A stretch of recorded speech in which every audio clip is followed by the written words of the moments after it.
Hi, everyone. I'm Henry DeVries. Welcome to this edition of Agency Rainmaker TV. And this is where we look at how do you make it rain if you're an agency owner or even a strategic consultant or executive coach. We have one of those on the show today. What do you do to make it rain? And that's what we'll be covering. So we have the author of Modern Badass, Parissa Behnia. So Parissa, welcome. Tell us about your book. Thank you so much for having me on with you today, Henry. I so appreciate it. Modern Badass Tales from the Leadership Front is written as a love letter to my modern badasses out there.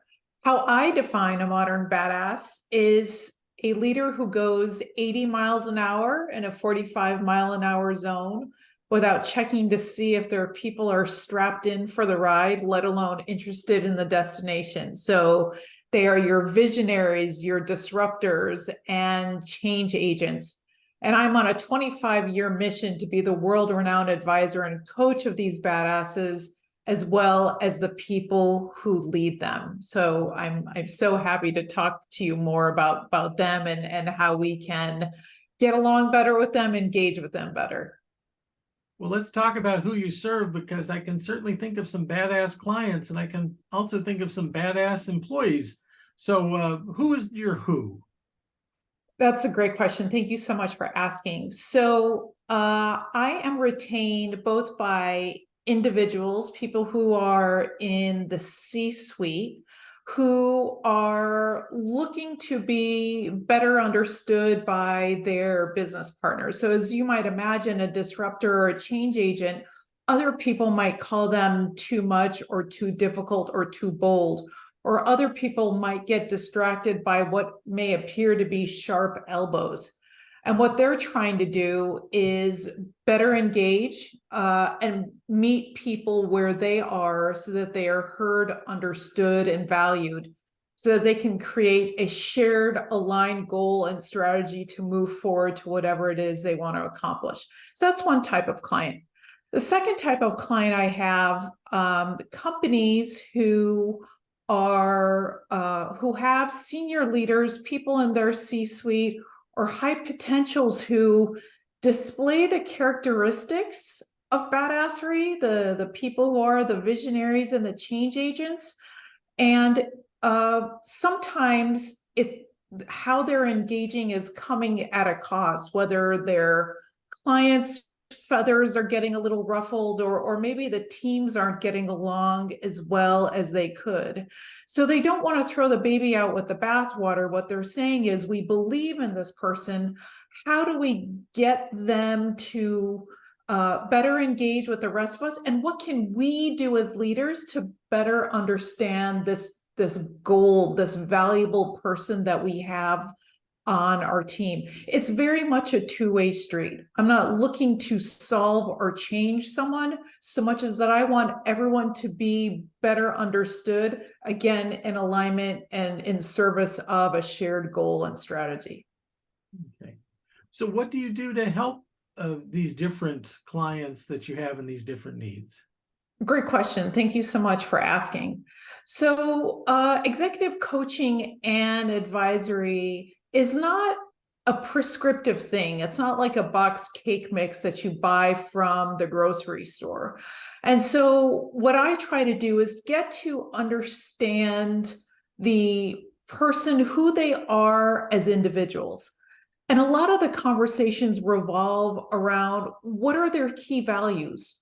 What are the most important things to them? What are the types of projects or what types of environments get them really excited for the future? How can they share what they're passionate about in ways that will make other people say, OMG, I am signing up for the adventure that you're describing? And also, how can they learn to share where there might be most vulnerable?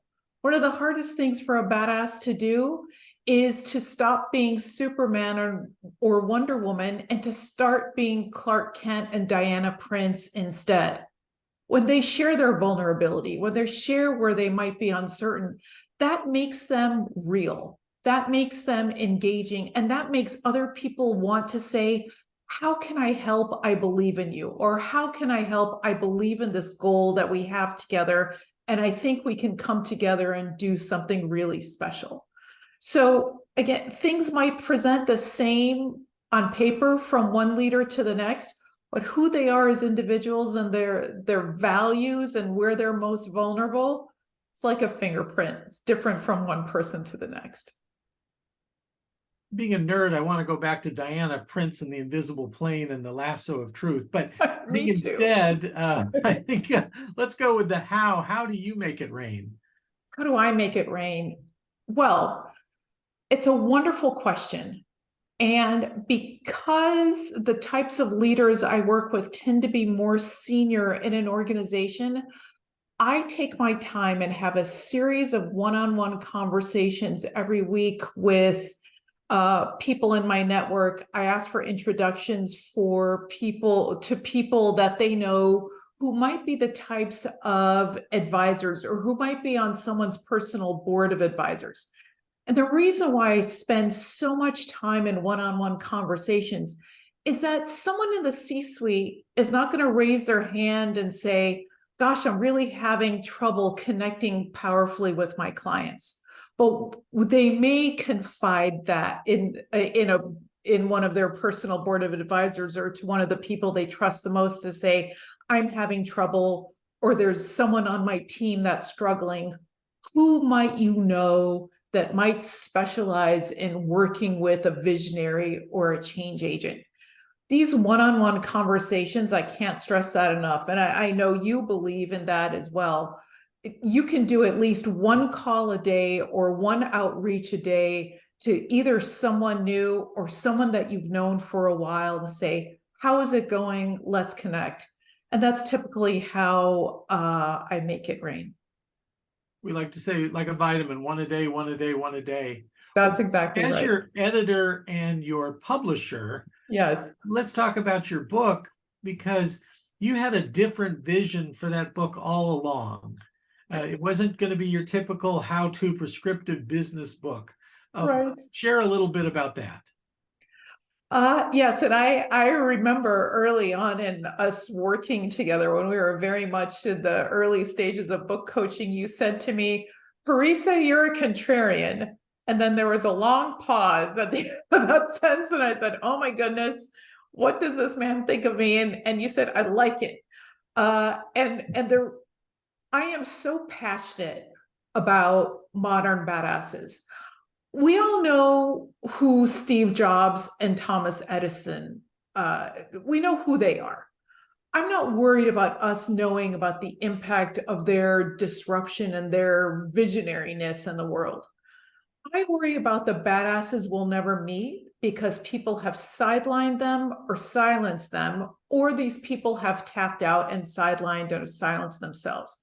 There's a tremendous opportunity cost for these people to not be valued for who they are, to not be seen and understood for who they are. So I never wanted to write a recipe book of here's how you change so that other people like you. I wanted to write a book to say how you are is perfect. There is nothing broken about you.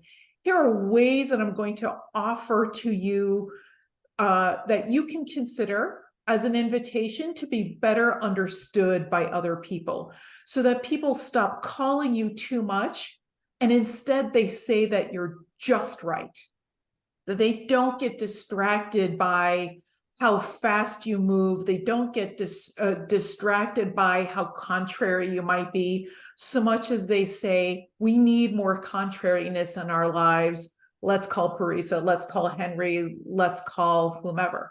And that is why I took that stand, and I'm glad that I did, because the feedback, Henry, I have to tell you, I've had so many people say to me, it's like you've put words to how I felt throughout my career and throughout my life.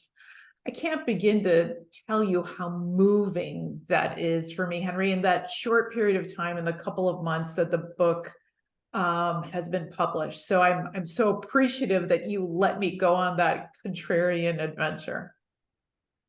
More than that, we produced a book that you were proud of. Yes. We published a book you were proud of. And that is so important to everybody watching today, is Yeah. the only person in the world who has to be proud of your book is you. And the Correct. practical reason for that is, if you're not proud of it, how are you going to get other people to love your book? And that's really your job as the author, is to get this message into the world, even if it's a contrary message. So thank you so much. I enjoyed our working together. That's this week's episode of Agency Rainmaker TV. So until next time, make it rain.